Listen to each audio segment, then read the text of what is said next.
안녕하십니까. 권순장의 브릿지 권순장입니다. 최근에 뭐 김치, 그 다음에 미세먼지, 그리고 뭐 최근에 이제 드라마, 뭐 ADR 이렇게 생각하시는 여러분들 어떤 생각이 드십니까? 아, 중국. 근데 뭐요, 다 별로 안 좋은 느낌으로 이렇게 다가오시죠. 감정적으로는 저도 사실 그렇습니다.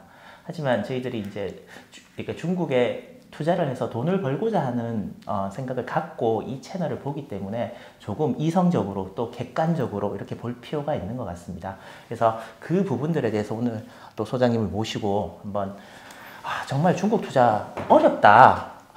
미국 투자하는 사람들 뭐 이렇게 유튜브나 아니면 방송에 나와서 야, 미국 투자 정말 쉽습니다. 뭐 여러분 아시는 회사 있죠? 어떤 회사 아세요? 이러면 뭐 스타벅스 뭐 이러면 보시면 사셔갖고 계속 들고 계시면 오릅니다. 이렇게 얘기를 하시거든요. 그래서 이때까지도 계속 올랐고 앞으로도 계속 올랐습니다. 라고 하고 책도 굉장히 많아요. 근데 중국은 국유 기업도 있고 부채 문제도 조금 일반적인 것과 또 다른 것 같고 또 이제 사회 체제나 이런 부분도 좀 다른 것 같고 그래서 소장님을 모시고 진짜 이 투자를 어떤 식으로 해야 되는지 한번 여쭈어보려고 그럽니다. 진짜 이게 증시가 변동이 지금 굉장히 심하잖아요. 근데 많이 떨어져서 최근에 조금 진정되는데 이렇게 많이 와, 중국 저렇게 올라도 돼? 나도 저 올라타야지라고 생각을 하고 있다가 최근에 이렇게 급격한 조정을 받고 있는데 그 이유는 크게 어떤 이유를 저희들이 들 수 있을까요? 먼저 이제 그 시장의 레벨을 한번 봐야 되는데요. 중국의 퍼캐피타 인컴이 지금 $10,000면 우리 93년 수준이에요. 그리고 이제 개인 투자가 비중이 한 85%, 90% 갔다가 지금 한 60%대로 떨어졌는데 그거는 우리로 치면 80년대 말 90년대 초 정도라고 봐야 돼요. 그 우리 80년대, 90년대 이때의 우리 증시의 변동폭은 중국보다 월등히 더 컸어요. 정말로 뭐 조금 속된 말로 미치는 널뛰듯 하는 그런 장이 이제 있었고 그래서 뭐 우리 지금 중국도 보면 이제 전자회사들, 뭐 전자 부품 회사들의 주가가 폭등을 하는데 80년대, 90년대 한국에 보면 중소형 첨단 전기 전자주 그게 보면 뭐 코리아 서키트, 대덕산업, 대덕전자, 뭐 삼화전기, 삼화컨덴서 뭐 지금은 거의 잊혀진 이제 사라진 회사들이지만 그런 회사들이 그때 이제 최고의 성장수 뭐 이랬죠. 그래서 지금 그 1인당 소득 $10,000의 나라를 62,000달러의 나라하고 같이 비교를 하면은 이제 변동성이 클 수밖에 없고 두 번째는 이제 뭐를 볼 수 있냐 그러면 미국의 성장률이 2%, 우리도 뭐 2%, 1% 그러잖아요. 그래서 이게 지금 성장성이 2% GDP라고 그러면 잘 나가는 산업은 GDP 한 2배, 3배 정도 성장한다고 하면 4%, 6% 성장하는 거죠. 그런데 잘 나가는 기업은 산업 평균의 2배, 3배 성장해요. 그러면 12%, 18% 우리도 그런 뭐 기업이 있잖아요. 근데 중국은 이게 실질 성장률이 6%예요. 근데 명목으로 치면 그게 CPI가 2%, 3% 이렇게 하니까 이게 9%, 10% 성장을 해요. 그러면 GDP가 명목으로 10% 성장하면 잘 나가는 산업은 그것의 2배에서 3배, 20%, 30% 성장하는 산업은 분명히 있죠. 그럼 그 30%, 20% 성장하는 그 업종에서 잘 나가는 기업은 그것의 2배, 3배 성장을 한다고요. 그러면 기업이 40%, 60%를 매년 성장하는 기업이 나오는 거죠. 그러다 보니까 이 변동폭이 이게 18% 성장하는 것하고 60%, 80%를 매년 성장하는 기업하고 변동폭이 어느 게 크냐. 이제 그게 다른 점입니다. 중국이 이제 계속해서 성장을 많이 하고 있기 때문에 거기에 따른 진폭도 클 수밖에 없다. 그렇죠. 그래서 이제 그게 예를 들어서 그 전기차 회사가 뭐 작년에 엄청나게 올랐고 그게 대표적인 게 테슬라인데 테슬라가 작년에 보면 800% 올랐죠. 근데 미국에 상장된 이제 중국의 조그마한 전기차 회사들 니오 같은 경우는 1200% 올랐어요. 변동폭이 테슬라의 1.5배죠. 그래서 바로 그거라는 거죠. 그게. 그러면 중국은 투자를 하려고 그러면 그런 변동성은 있을 수 있다라고 생각을 하고 이제 임해야 되겠네요. 당연히 그렇죠. 근데 그것은 마찬가지인데 그 시장을 얼마나 밀접하게 이제 모니터링하고 깊이 보냐의 차이고 한국 주식 마찬가지고 미국 주식 마찬가지. 그럼 뭐 미국의 주식도 그냥 계속 쭉 올라간 거냐? 그렇지 않잖아요. 테슬라 보시면 어떠세요? 뭐 게임스탑 보면 어때요? 한국의 코스닥의 잡주보다도 더 이게 드라마틱하게 움직이잖아요. 그래서 그거는 제가 볼 때는 뭐 시장을 일반적으로 얘기하기는 어렵고 또 예를 들면 중국도 보면은 무슨 뭐 음식료 회사들, 백주 회사들 뭐 2년 동안 그대로 그냥 이렇게 갔잖아요. 그래서 그거는 이제 뭐 내가 터지면 지금 변동성이 커서 이제 뭐 좋지 않은 거고 내가 먹으면 최고의 시장 이렇게 가는 거죠. 그러나 제가 볼 때는 한국 시장, 미국 시장, 중국 시장 다가 이것이 그 변동성 어디나 다 있고 그것을 이제 얼마나 깊이 보고 잘 알고 이 알고 투자하나 모르고 투자하냐 그 차이인 것 같아요. 그래서 이제 저희가 이제 소장님 계속 모시고 이제 말씀을 드리는데 이제 알고 투자를 하고 싶어서. 근데 정보를 이제 찾고자 하니 그 정보를 찾는 게 굉장히 이제 힘들더라고요. 그게 중국어를 몰라서 그런 부분도 있고 번역기를 만약에 돌리더라도 그래도 미국 이렇게 영어로 되어져 있는 것들은 번역기 돌리면 그래도 좀 잘 나오는데 중국은 번역기 돌리면 내가 다시 또 번역을 해야 되는 그런 상황이더라고요. 그래서 혹시나 이제 투자를 함에 있어서 그러니까 중국 투자를 함에 있어서 가장 기본적으로 알고 그리고 공부해야 되는 단계 물론 언어가 가장 기본이 돼야 되겠지만 그런 부분이 있으면 진짜 이건 알고 투자해라 중국 투자하려면 이라는 부분이 있으면 말씀을 좀 해주십시오. 첫 번째는요, 그 이제 우리는 그 해외 투자를 시작하면서 전문가를 믿지 않아요. 그래서 증권회사의 IB의 리서치에서 해외 주식을 보고 팔로우 하는 애널리스트들이 있잖아요. 네. 그리고 정말로 밥 먹고 매일 그것만 바라보는 PB들이 있잖아요. 근데 이 개미들 같은 경우들은 그 전문가 말을 안 믿어. 나보다도 잘 모르는데 뭐 그렇게 얘기를 하면서 신뢰를 안 하는데 그게 정말 맞냐고 그러면 틀린 말이에요. 그리고 이제 그게 놓고 보면 그 정보를 이거를 언제 사실은 받냐가 이게 굉장히 중요하잖아요. 네. 그래서 MBA하고 들어와가지고 6시 반부터 출근해가지고 하루 종일 이게 영어로 되든 중국어로 되든 그 자료를 보고 보고서를 보고 보고서를 쓰는 사람들이 있는데 그 사람들을 이제 안 믿는다는 의미는 뭐냐면 틀리던데 안 맞던데 주가 빠지고 나서 그 얘기하던데 다 오르고 나서 얘기한다 이러는데 그 사람이 보고서 썼을 시점을 정확하게 봐야 돼요. 근데 보고서를 쓰고 나서 이 배포를 하고 기관에 가고 근데 그거 괜찮은 종목이었어 하면은 그때 이제 언론에 나오게 되고 그게 인터넷에 나오게 되고 그걸 내가 보는 거죠. 그러면 대략 이제 이게 3일에서 5일 정도 그 뒤에 이제 그 정보를 보게 되니까 이거 주가 다 올랐는데 애널리스트가 추천을 했네? 바보 아니야? 이렇게 이제 얘기를 한다는 거죠. 그래서 제가 볼 때는 그 전문가들의 얘기들은 물론 참고를 해야 되지만 그 사람들이 이제 낸 정보를 빨리 습득하는 거 이게 중요해요. 그 사람들이 글 쓰고 나가지고 보고서 쓰고 나서 유통되고 난 3일 뒤에 5일 뒤에 일주일 뒤에 그거 보고 나서 잘못이다 이렇게 얘기하는 넌센스고 그다음 두 번째는 이게 정말로 그 기초적인 자료는 볼 수가 있어야 돼요. 그래서 중국도 뭐 어려운 거 많이 볼 필요 없이 대차대조표 손익계산서는 이게 읽을 수 있는 정도의 기초적인 보캐블러리는 필요해요. 근데 그것은 많은 공부가 필요 없어요. 그래서 내가 터졌다 뭐였는데 그러면 그 회사 이익이 얼마 났는데 한번 물어보세요. 그 회사가 얼마가 이익이 났는지 그것도 안 보고 샀단 말이에요.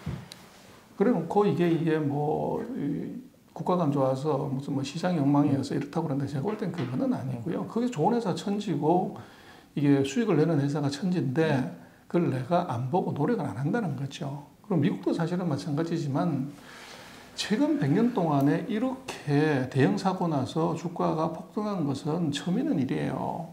지금 미국 투자에서 벌었다고 하는 것도 100년 만에 한 번 온 거기에 내가 잘 올라탔더니 번 거지. 정말 내가 그 인텔을 이게 마이크로소프트를 마이크론을 테슬라를 제대로 분석해 봤냐? 그거 아닐걸요. 그리고 한국에 적어도 그게 몇 천억씩을 이걸 퍼놓은 회사라 그러면 적어도 100페이지짜리 보고서 하나 나와야죠. 그리고 100페이지짜리 보고서 정도 읽어보고서 정말로 내 재산을 집어넣어야 되는데 한국의 어떤 IB 어떤 연구소도 우리가 많이 투자하는 뭐 미국 주식 10개 안에 50페이지, 100페이지짜리 인덱스 레포트가 나온 게 있나요? 그래서 그렇게 놓고 보면 그것은 지금 이제 해외 투자는 필연이지만 그것이 이제 그 내가 거래하는 회사가 해결을 못 해주면 내 스스로 해결해야 되는 거죠. 하는데 결국은 뭐 바닷물의 온도를 보는 게 제일 중요해요. 대세가 상승할 때는 종목 그렇게 깊이 안 봐도 되죠. 그러나 이제 거기서 더 높은 수익을 보려고 하면 업종으로 가야 되고 기업으로 가야 되고. 그래서 보시면은 인덱스 사가지고 재벌 되신 분 있나요? 없어요. 뭐 정말로 얼마를 벌었네 하는 큰 손들은 전부 종목을 샀지. 저게 인덱스를 만들어서 부자 되신 분이 있으시죠? 뭐 회사를 찾아서 부자가 되시는 분들은. 그래서 일단은 저는 그렇게 봐요. 없는 정보 없다고 얘기하지 말고 적어도 해외 쪽 주식을 커버하는 증권사가 열 몇 개가 되더라고요. 그분들의 전문가들의 얘기들을 잘 경청하고 그리고 빨리 보고서를 읽어보고 캐치하는 이제 정보 채널 갖추고 두 번째는 이제 아주 기초적인 회사의 재무제표 그리고 뭐 중국도 마찬가지지만 중국 보고서 쏟아집니다.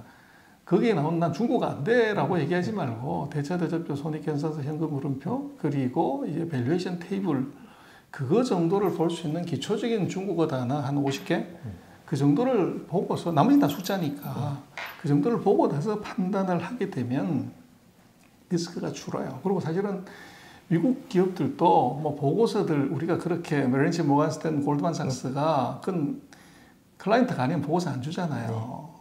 그 결국은 숫자 정도 보고서 투자하는 거잖아요. 그러면 제가 볼 때는 중국이나 미국이나 내가 단어 용어만 알면 숫자 보는데 별 지장이 없어요. 그런데 그것의 노력을 안 하고 너무 겁을 먹는다는 거죠. 중국 어려운데 그거 나는 보니까 쏘련 말이야. 근데 아닙니다. 그거 그 단어 한 50개는 뭐 일주일이면 다 아실 수 있습니다. 모르시면 다음번에 제가 그 중국 재무제표 용어 제가 얘기해 드릴게요. 제가 말씀을 드리면서 요즘 그 서점에 가보면 뭐 요즘 진짜 신기하게도 그러니까 주식 책들이 이제 뭐 상위권에 이렇게 포진이 되어져 있는데 미국 투자하는 거에 대해서 굉장히 많이 나와 있어. 그럼 방금 말씀하신 것처럼 재무제표는 이렇게 보는 거고 이건 이렇습니다라고 하는데 제가 아무리 서점을 뒤져보더라도 중국 회사의 재무제표를 보거나 이런 부분들은 전혀 없더라고요. 그래서 하나 써드릴까요? 네, 그래서 혹시 뭐 바쁘시니까 제자분들이나 이렇게 통해서 그런 책을 하나 만드시면 쓰면 아마 괜찮게 팔리지 않을까라는 생각도 하니까 한 번쯤 고민을 해주셨으면 하는 바람이 있으면 진짜 중국 투자는 이런 식으로 공부해서 이렇게 투자하고 재무제표는 이렇게 보는 것이다 라는 것들을 꼭 한번 제가 부탁을 진짜로 정말 없어요. 정말 없고 미국은 너무 많고요. 제가 몇 가지 책을 사서 봤는데 내용을 보잖아요. 대동소이해요. 그래서 제가 강의하는 MBA 과정에 들어오시면 중국 그 재무제표가 분석하고 중국 자본시장 분석하고 그런 거 다 합니다. 그 MBA 과정에 청강하러 오십시오. 청강도 되나요? 저는 이렇게 해갖고 시험 쳐서 들어가야 되는 건 아니죠? 시험 봐야 되는데. 알겠습니다. 학교에 갈 수 있는 좋은 제안이신 것 같아요. 저는 뭐 그 생각은 안 해봤는데 정말 뭐 동학개미, 사학개미, 중학개미들이 그 투자 판단을 하시는데 필요한 아주 기초적인 그런 그 단어 용어 개념 뭐 그런 것들이 좀 있다 그러면 그건 굉장히 유용할 거라는 생각은 드네요. 정말 꼭 필요할 것 같습니다. 해보겠습니다. 예, 그리고 이제 중국 투자를 하면서 이제 미국이나 우리나라 시장은 확실히 좀 다르잖아요. 그러니까 여러 시스템이 그래서 이제 가장 많이 이제 좀 이상하게 생각하는 게 중국의 이제 AH 프리미엄 차이 쉽게 이렇게 얘기하니까 중국에 상장된 것과 홍콩에 상장된 것에 똑같은 회사인데 가격의 차이가 많게는 한 50%? 적게는 한 20% 정도가 나요. 상식적으로 야 저거는 좀 말이 안 되지 않느냐? 그래서 이상하다라고 생각을 했는데 이런 프리미엄 차이가 왜 나고 또 앞으로 이렇게 간격이 좁아질 수 있는 건지 에 대해서 한번 그러니까 대체적으로 중국 본토에 상장되어 있는 주식이 홍콩 주식보다는 좀 비싸고 이런 것 같더라고요. 그래서 이런 차이가 왜 일어나는지 여쭤보고 싶습니다. 그거는 이제 몇 가지가 있는데 기본적으로는 이제 아비트리지가 있으면 그런 게 생길 수가 없어요. 그래서 그 본토에서 자유롭게 홍콩을 살 수 있고 홍콩이 자유롭게 이제 중국 본토로 들어가는 그런 게 없어지는데 아직 그 후셴칸통을 통해서만 네. 이제 갈 수 있고 또 중국 본토 같은 경우는 이제 이 개인 투자가들 같은 경우는 50만 위안 이상의 예치를 하고 또 시험도 쳐야 됩니다. 그걸 해야만이 홍콩 주식을 살 수 있기 때문에 이 뭐 중국의 투자가들이 뭐 만 위안, 뭐 10만 위안 이하가 대부분이기 때문에 50만 위안 이상을 하는 분들이 별로 없어요. 그래서 첫 번째는 자유로운 유통이 안 되기 때문에 아비트리지에 이제 문제가 있다. 이게 이제 하나고 그 이전에는 이게 애초부터 이게 안 됐기 때문에 소통이 안 됐기 때문에 H 프레임이 자동으로 생기는데 그건 왜 그러냐면 이 보는 관점이 달라요. 그 말씀을 드렸지만 중국 본토는 개미들이 전체 유통 주식 거래량의 85%를 차지해요. 그래서 우리도 그렇지만 개미들이 보는 우량주하고 기관이 보는 우량주가 다르죠. 그래서 이제 주식이라는 것은 미인 투표잖아요. 많은 사람이 사게 되면 올라가게 되는데 중국 본토 개미가 보는 A라는 주식에 대한 밸류는 이건 굉장히 다르고 그리고 이제 홍콩 시장 같은 경우는 전체 그 거래하는 뭐 매매자를 보면 54%, 51%가 다 기관 투자가예요. 그리고 이제 미국, 유럽, 뭐 전 세계 기관들이 외국인들이 다 들어와 있죠. 그래서 홍콩 시장에서 주식을 사고 파는 주포는 외국인이라고 봐야 돼요. 외국 기관이라고 봐야 되는데 이 외국 기관이 보는 주가 선별이나 평가의 기준하고 중국 개미가 보는 이 평가 기준이 다른 거예요. 그럴 수 있겠어요. 예. 그렇죠. 예. 그게 이제 그 홍콩 본토의 개미들은 이렇게 좋다고 하는데 중국에 이제 관심을 가진 외국 기관들의 입장에서 보면 주식도 아니야. 그러면 주가가 아무리 올라도 이쪽에서는 사지를 않는 거죠. 그래서 이제 이런 게 하나 있고. 그리고 이제 기관들이 뭐 완전 편입할 수 없잖아요. 그래서 기관들이 살 수 있는 종목은 굉장히 제한적인데 중국 본토는 뭐 개미들이야 뭐 언제든지 샀다 팔았다 하는 거기 때문에 매주 종목에 있어서도 이것이 차이가 있을 수가 있어요. 이제 그런 것도 있고 그 다음에 또 하나 봐야 되는 건 뭐냐면 이제 중국 본토의 사람들은 국유기업에 대한 신뢰도가 굉장히 높아요. 그건 절대 안 망하고 이것은 뭐 이게 가장 안전해. 이제 워런 버핏이 뭐 코카콜라 사가지고 저축하듯이 그런 느낌으로 은행에 예금하느니 이거 사자. 이 국유기업의 그 회사, 나라 안에 있기 때문에 그 신뢰가 굉장히 강한데 반대로 이제 우리 권 사장님 같은 경우가 국유기업을 보면 굉장히 부정적이잖아요. 이것이 뭐 거래도 불투명하고 부채 비율도 높고 이게 뭐 회사도 지 맘대로 막 이렇게 자르고 이러기 때문에 이런 회사는 사면 안 돼. 그래서 이제 똑같은 회사지만 이것이 국유기업이 지금 홍콩에 상장된 회사들의 한 80%가 이제 중국 본토 기업이고 그 중에서 절반 이상이 전부 그러니까 소위 말하는 큰 대형주들은 전부 국유기업이에요. 그래서 중국은 회사 이름 함부로 못 씁니다. 그래서 회사에 앞에 중국이라는 글자가 들어가는 것은 100% 국유기업이라고 보면 돼요. 그래서 뭐 그 중국 석유 무슨 중국 이동통신 뭐 중국 뭐라고 하는 다 국유기업인데 홍콩에 상장되는 시가총액 큰 것들은 최근에 상장된 인터넷사를 빼놓고 전부 중국이라는 단어가 들어가요. 그러다 보니까 외국인들의 입장에서 보는 중국 국유기업에 대한 밸류에이션이 낮을 수밖에 없어요. 그러다 보니까 홍콩에 있는 가격하고 똑같은 회사지만 중국 본토하고의 이 프리미엄 차이가 있는 거죠. 그래서 이것은 그 시장이 완전히 자유화돼서 중국인들이 이제 홍콩 시장을 자유롭게 살 수가 있고 홍콩이 이제 중국으로 자유롭게 들어가게 되면 그 사이의 가격 차이는 홍콩 쪽으로 맞춰질 수도 있고 중국 본토 쪽으로 맞춰질 수도 있고 아니면 중간에서 이제 맞을 수도 있고 그럴 수 있죠.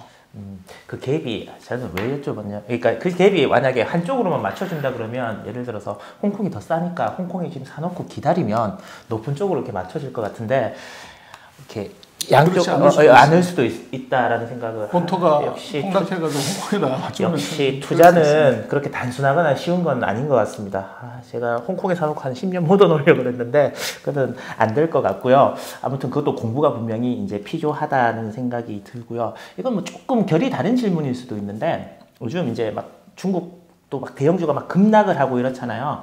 그래서 외국인들의 입장에서 보면 저 중국 그러니까 검은 머리 외국인 말고 진짜 은발 뭐 이렇게 백발 외국인들은 중국 투자하는 것보다 그래도 한국에 외국계 투자하는 게 더 나을 수도 있다라는 생각을 요즘 들어서는 할 수도 있지 않을까라고 생각을 하는데 그 소장님께서는 그 부분에 대해서는 어떻게 생각을 하십니까? 그건 아니고요. 이제 해외 투자가들 같은 경우는 글로벌 포트폴리오를 구성하죠. 기관들은.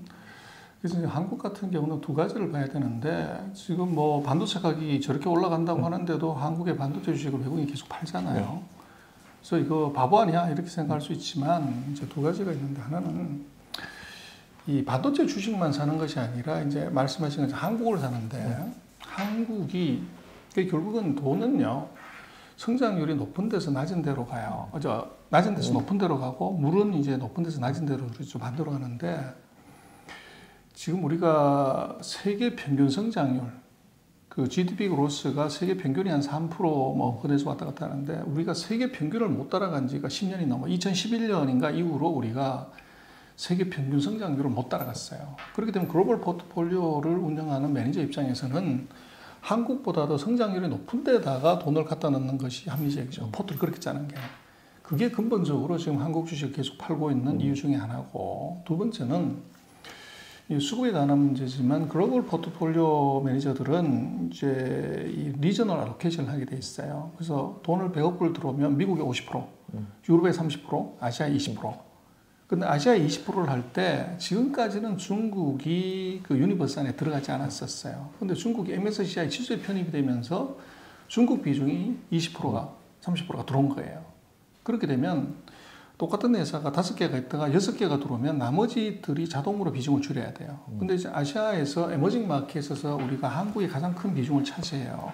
근데 중국이 비집고 들어오면서 앞으로도 중국은 계속적으로 이제 그 비중을 높일 거예요. 그렇게 되면 중국이 비중을 높이면서 들어오는 것만큼 아시아의 다른 나라들은 비중을 줄여야 돼요.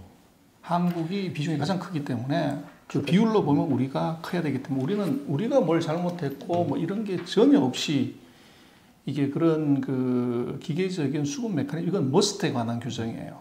우리가 예를 들어 14% 포지션인데 중국이 20%가 들어와서 우리가 10%는 낮춰야 된다 그러면 4%만큼 무조건 줄여야 돼요. 근데 줄일 때 코스닥에 있는 작은 주식 100종목 파는 것보다도 삼성이나 하이닉스나 SKT나 포스코를 이거를 하는 것이 간단한 거죠. 그리고 그 사이에 이것을 먹었고 또 그걸 팔았을 때 시장에 충격을 주지 않아야 돼요. 그래서 대형주를 파는 것이 쉽지 코스닥에 있는 소형주나 중형주를 팔게 되면 내가 팔았다는 상황에 하한가 들어가 버리기 때문에 그러다 보니까 한국의 블루칩들이 이제 이웃 잘못 만나서 그보다는 더 근본적인 건 제가 볼 때는 한국의 성장률이 세계 평균을 못 따라가는 이게 되면 한국의 돈은 계속 나간다. 그리고 지금 뭐 한국의 동학개미, 서학개미들이 해외로 계속 나가는 이유도 한국의 기대 수익률이 높지 않다는 거예요.